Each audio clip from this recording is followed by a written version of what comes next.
Hello, my name is HAPruitt and I am the author of Anelthalien.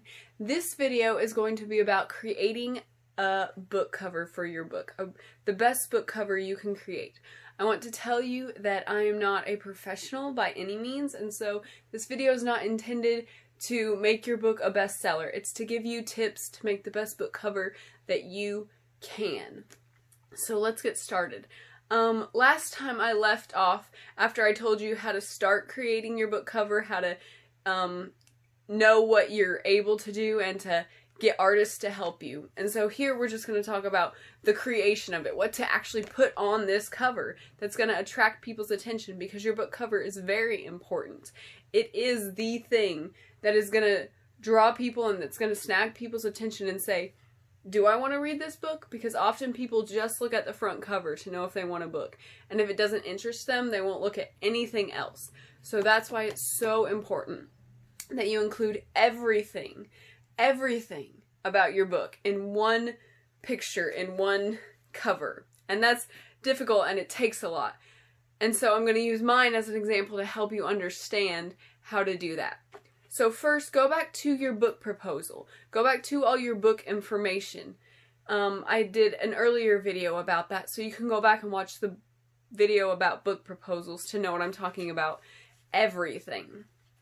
So one of the things in the book proposal to include is your motivation or your story behind the book. My story behind the book is really long and really detailed, but what part of it is included in this is when I was little and I would go to this different place, Anelthalien, it would be my own little place to go. I would go there by finding this little necklace on the ground. I remember when I would play and I would sit, it'd be right there. And I would pick it up and I'd put it on and it would take me there. And it didn't look like this, but this is what it is in the book. And so the necklace had to be on the front because it's what takes you to Anelthalien. It's what takes you there. And so it summarizes this necklace and so much more about this necklace that I'm not going to say because it would ruin things in the book. This necklace is my motivation in the way. And in that also, a lot of these are going to be, you may know so much deeper about it because in this cover, in this necklace, in this dragon, there's so much. But I'm not going to tell anybody because that would ruin the book. That would ruin the story. And you don't need to put everything on your cover. You don't need to just spell it out so clear for your readers on the cover. But it needs to contain depth. It needs to contain more than meets the eye at first. But what meets the eye has to draw people in. And so I'm going to leave you hanging in a couple places because I can't tell you everything. But just know everything behind the story is in this one cover. And you need to know that about your book. Nobody else needs to know, but you need to know that about your book, that it includes so much more. And you just want to be like, I wish I could tell you, but I can't. So, the next thing. Your summary. Your summary is going to be on the back of your book, your back cover summary, and then your short summaries, your one-sentence summary, and there's another summary, and I can't think of it off the top of my head right now. But your cover needs to clarify your summaries. Whenever someone reads the back, they should be like, oh, okay, so that's, okay. See, the first sentence of mine is, when Kendall discovers a necklace, and okay, so this must be the necklace. When Kendall discovers a necklace that transports her to a strange land called Anelthalien. So it's like, okay, so this takes you here. Whenever your reader reads your summary, they need to go back and be like, oh, okay, I get it now, and flip back and forth. Again, this is what needs to draw them in. But all the summaries, you need to summarize your book in a picture. Whatever you've got on the back, whatever you thought of in words, this is the essence of my book, so I need to write that in my summary. Include it on the front. Make sure that it's here in picture form. And if you're not very good at thinking words into pictures, maybe whoever you have helping you create your book cover can do that with you. So, got that. Then your target audience. So, my target audience is young adults. And young adult readers like dragons Young adult readers like fantasy, they like intense colors, they like something that suggests more. And so I didn't really realize that when I was creating this book. I just knew this had to be the book cover, and as I've looked through other book covers, I've noticed, oh, they've got some of these elements, like super famous young adult fiction fantasy, Narnia. You see the heavy contrast between the bright, intense gold and the dark background. My copy's a little worn and dirty. You see the fantasy creature of Aslan, it's not just a normal lion, it's more than that. And also the sense of fantasy comes from like the swirls and the gold, just like mine kind of has the more organic shapes in the gold. Young adult readers who like fantasy are going to be looking for that. If you look at how to figure out, like, what is my target audience like, is to go and look at books, just type it in the search bar and say young adult fantasy book, and they'll come up with tons of covers, and just look and see what's similar in each of them and pick up on those. A different kind of example would be Amish books for older ladies. A lot of those have pastel colors. They have very, very pleasant looking ladies, but not overly dramatic ladies. Make sure that whatever you put on your cover is what's going to appeal to your audience. Older ladies like the pastel colors, like lavender and baby blues. Young adult readers, they're like, no, those are, old lady colors and Easter colors. They like more intense colors. Think about if your book is a children's book. Children are very attracted to primary colors. Primary colors are blue, yellow, and red. They like the real basic, real bright, real standard colors, like if you drew out a crayon from the box, that color that says blue. They like those. Just look at those books, type it in, look at the different covers and see what they have similar, what attracts people to them. Target audience. Okay, I told you that. So genre. Figure out what your genre is, and once you figure out what your genre is, then make sure you include that in your book cover to show your reader, hey, this is this certain genre. My genre is fantasy. And like I said, you got the fantasy creature, a dragon, says, oh, that's fantasy. The weird, like, what does that name even mean? How do you even say that? It's obviously fantasy because it's not something real. And your title is very important to style in the way of your genre. Because if it doesn't read, if mine didn't read fantasy, if it read medieval, if it read, like I've got all these commentaries behind me and they just have the standard, like, they just have standard font.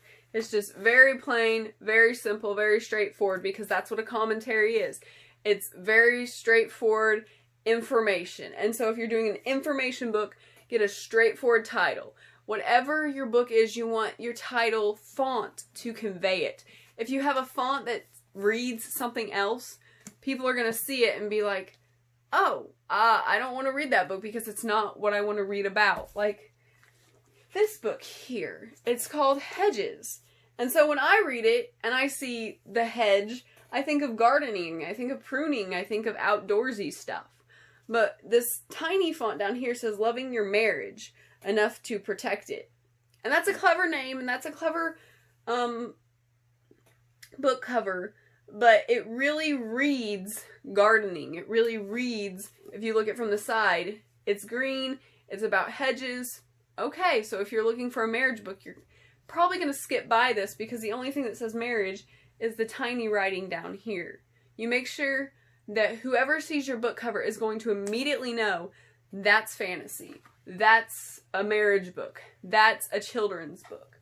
You want the font to tell them. Just like I said, the kind of the swirls and the gold and how it's written, it reads, oh, this must be something about fantasy, something I don't know anything about, something made up and pretend.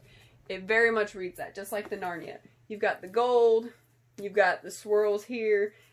Well, Narnia, everybody knows Narnia, so they didn't have to try too hard, but it's still in gold. So you see what I mean. You want to make sure it reads what the genre is, or people will just breeze by it. Alright, so that was genre. Let me see if I have any more tips there. Okay, so, and also I wanted to mention that about the title in that case, mine was handwritten. You don't have to go with a standard font that's already out there.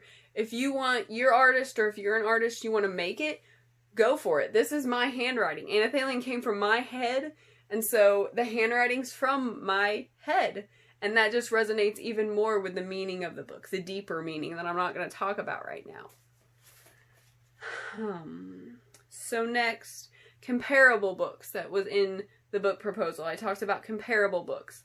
Again, that's kind of the go back, do a search, whatever your genre is, young adult fantasy fiction, and look and see what elements a lot of them have, but don't copy. Don't copy at all, because if your book looks too similar to another book, people will just skim over it, either because if they like it, they already have it, or because if it's too similar to another book, they're going to be like, oh, did they just copy? Is this just a book I've already read? Make sure that it has elements. Just like these two book covers have elements, like I pointed out, that are similar. But when you look at them, they're two totally different book covers, and you know it. But you can tell that they may be in the same genre because they've got those swirls, kind of organic shapes. They've got the fantasy creatures. They've got the gold. They've got the heavy contrast of the dark background and the bright, vibrant colored foreground. So look at what the genre, look at what the comparable books have, and think about those. Maybe write a list down, but then take those elements and do something totally different with it, because you want your book to be unique. I started these videos talking about self-publishing, and in self-publishing, I'm pretty sure you can go to like photo stock and pick out from whatever the self-publishing company has.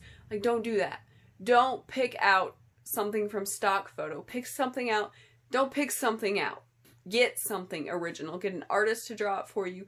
Draw it yourself. Take your own picture. Because if you see a picture in photo stock and you're like, oh, that's really cool, likely one or many other people have seen that picture and thought, oh, that was really cool, and used it on their book.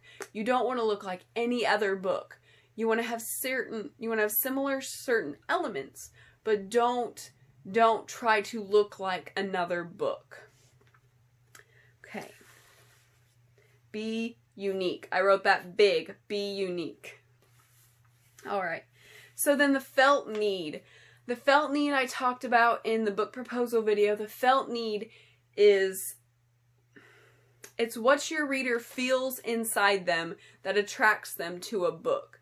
The simple example is a parenting book. If somebody wants to be a good parent, they'll see a parenting book and say, I want that book because I feel the need to be a good parent. And so whatever felt need is in your book, is in the pages of your book, is in the story of your book, make sure it reflects on the cover of your book. The felt need in my book is something different. And so very clearly you can see Anelthalien. I looked it up a million times before my book ever was published, and it was never on the internet, anywhere. Nothing on the internet. And so it's definitely something different, because no one has ever thought of, looked at, read this word before. It's something different. Immediately, just from the title, I decided it needed to be. And also, the something different, this necklace. I've never seen it anywhere, but just, I don't know, in my mind, all kids everywhere were like, I'm gonna find this secret thing, I'm gonna find this little treasure, and I'm gonna have it, and it's gonna take me somewhere else. And that's why this had to be the cover, because this is something different.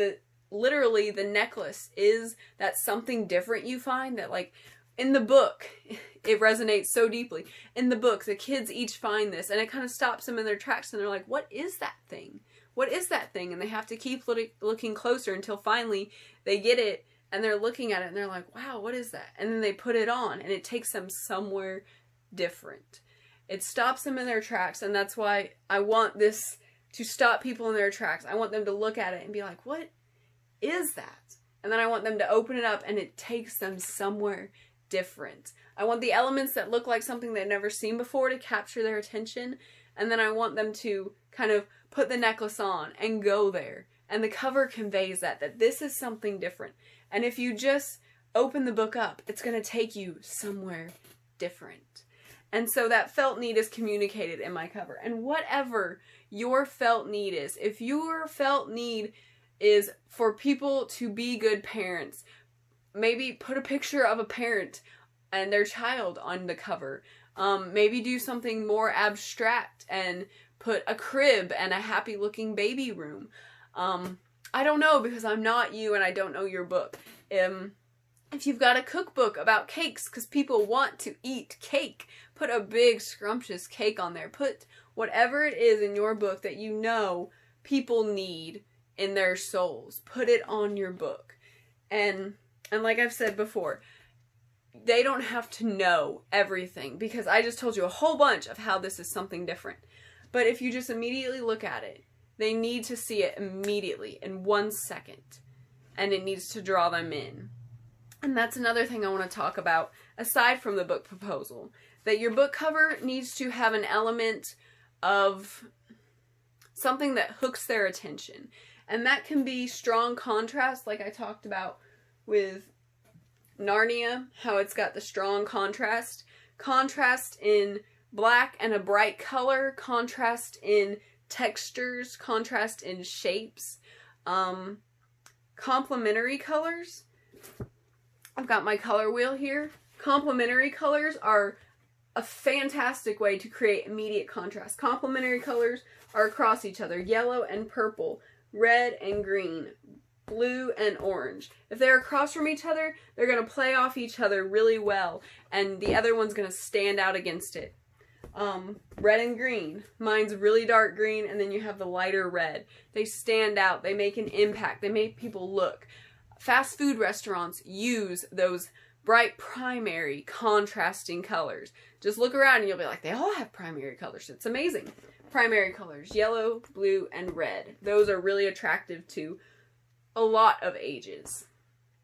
So you can create contrast with color, with shapes, with all kinds of different things. If you have questions, ask me in the comments. I have way too much knowledge about creating contrast to say it all right now. So, you want contrast, you want a focal point. You don't want to just, I'm sorry, Jerry, you don't want to just make a bunch of, like, really bright, shiny, and then the hedges is really big and bright, so they're kind of competing. This is still a nice book cover, but like I said, it kind of reads that it's gardening instead of what it really is, and they make the felt need really tiny. And so you don't want to have competing elements. You want to make kind of this balance of, first you look at, oh wow, what is this? And then you see, oh wow, what is that? And it comes back. You want a focal point, but then you want to direct the attention using line, and not always like, look up here, arrow, but like, it's a swirl, and so your eye naturally goes, and then because it's curved, your eye naturally goes down. You may not see my name, but my name's not the important thing. You want to direct the eye, first catch their attention with some kind of bold, contrasting, unique thing, and then direct it around your cover so they see everything that they need to in the order they need to see it. Just like Narnia. First, bam, you see the line, you see the green eyes contrast, but then these lines go up and you read, oh, it's the Narnia book, okay, I know that. And then you go back and look at the lines some more and your eyes just keep going up and down. Direct the attention with lines and make sure your focal point stands out more than anything else. So I've got contrast, focal point, movement, color. I've talked about the appropriate font. Shape. The shape speaks to the seriousness. I talked about this a little bit with the fantasy, but you see a lot of organic shapes with fantasy, and when I say organic, I mean like round and just like you would find in nature, and you see a little more, where'd my commentary go? You see a little more, he's moved his commentary arm. You see a little more serious shapes. Straight lines, geometric shapes with more serious books. If it's a more children's book, more fantasy, more something that's romantic, use the flowing, curling shapes. But if it's something a little more serious, like a nonfiction, like something informative, use straight lines, use geometric shapes, look, they have primary colors, blue, red, and yellow. Use the more just standard, straightforward, this is what it is. We don't need fluff if it's an informative nonfiction book. So I've got line directs the eye. Okay. And so 3 more things. Make sure nothing gets lost. In some books, they just like overcrowd them and they put too much on the cover, and I see these books and I'm like, what am I supposed to be looking at? You know, there's so much. Putting everything on there doesn't mean junk it up. I have everything about the entire story of Anelthalien right on my book cover, but you don't know it. But it's not junked up. Very obviously, you can see there's 3 main things, and that's all there needs to be. Go for making your point in one moment rather than saying, okay, I gotta put this, so everybody looks at it. They'll get tired of looking at it. And when it's 1 inch tall on Amazon or wherever you have it on the internet and people are shopping, if it's all junked up with just a bunch of stuff, nobody's gonna see that anyway. They're gonna see the big bold things. They're gonna see a lion. They're gonna see a necklace. And that thing that they actually get to see when it's this big is what needs to make them stop and look at it more. So make sure nothing gets lost. The second, make sure you have balance. I talked about that. Don't overcrowd it. Don't, balance also comes into making sure your title is placed at exactly the right place. If mine was a little too low, right here would feel too heavy. If this was placed a little too high, right here would feel too heavy. Make sure that your whole thing looks like it's not too heavy one way or another. The effectiveness of this, you say, well, there's a lot down here, but black is a very heavy color. And so if you have a lot of yellow, a lot of action right here, but you just have this black space right here, it balances it out. It doesn't feel like, oh, this is really heavy, because black's a very heavy color. It weighs a lot visually. Okay, this does do well with balance because the shine is very like pow, but this hedges is very pow. And so even though it doesn't really tell you what the book's about, it feels pretty balanced. And then you have the little bit in the middle. So we got balance. And the last thing I said, make sure it will look good 1 inch big. And the ways to do that are the ways I've already talked about. Strong contrast, don't junk it up. Not talking about not junking it up, this is the last thing I'll say. It's kind of like putting spices in a stew. Only you know exactly what's in it. And you may put like, I love to cook with spice, so I put like tons of spices in it. And only I know what's in it. But I don't eat spice, my husband does. And when he eats it, and sometimes I'm like, what's in it? He's like, I don't know, but it tastes really good. It's got a lot in it, and it's really good. I don't know what it is, but it's really good. And he keeps eating it, and you want to keep eating it more and more. And your book cover needs to be like that. You need to meld everything into this one beautiful stew. And you need to have all these spices in it. But when people look at it, they don't need to say, oh, I see this. They just need to say, oh, yeah, I like that. Yeah, it's good. I don't know everything in here, but I want to keep eating it. I want to keep looking at it. I want to keep eating it and know a little bit more about all these spices they've included. So make your book cover like a really good stew. Fill it up with all those spices, but make it meld all together so it looks like just one beautiful stew. So again, ask me questions. I know a lot about design and color and art, so please ask me questions. I'd love to tell you, I'd love to talk with you about maybe creating your book cover. And have fun creating your book cover. It's a wonderful thing. So, bye for now. Hi, if you want to know more about Anelthalien, please follow me on Instagram, check out my Facebook page, please subscribe to my YouTube channel, or visit my website at HAPruitt.com. Thanks for watching.